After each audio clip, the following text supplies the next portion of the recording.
Magandang umaga, narito na ang PTV Balita ngayon. Suspendido na ang in-app gaming access sa e-wallet application na GCash. Sa inilabas na pahayag ng GCash, ito ay pagtalima sa utos ng Bangko Sentral ng Pilipinas na bawal na ang in-app gaming access sa mga e-wallet platforms. Alas 8 kagabi nang magsimula ang suspensyon sa GLife Gaming Access at binigyan din ang mga users ng pagkakataon na ma-withdraw ang kanilang pondo sa gaming account. Para naman sa mga hindi nakapag-withdraw kahapon, maaari pa rin nilang ma-access ang kanilang gaming sa website ng gaming merchants. Sa ibang balita, nasabat ng Bureau of Customs sa mga vape products na sinubukang ipuslit sa Port of Clark.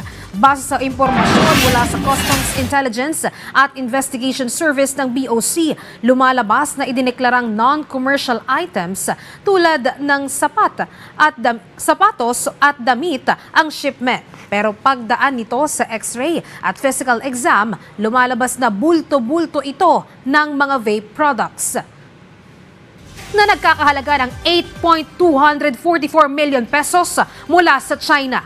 Ang laman nito, 68 kahon na naglalaman ng 20,610 black ultra vape pods at iba pa.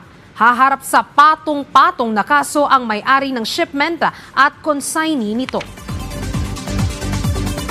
At yan ang mga balita sa oras na ito. Para sa ibang updates, i-follow at i-like kami sa aming social media sites sa @PTVPH. Ako si Luisa Erispe para sa Pambansang TV sa Bagong Pilipinas.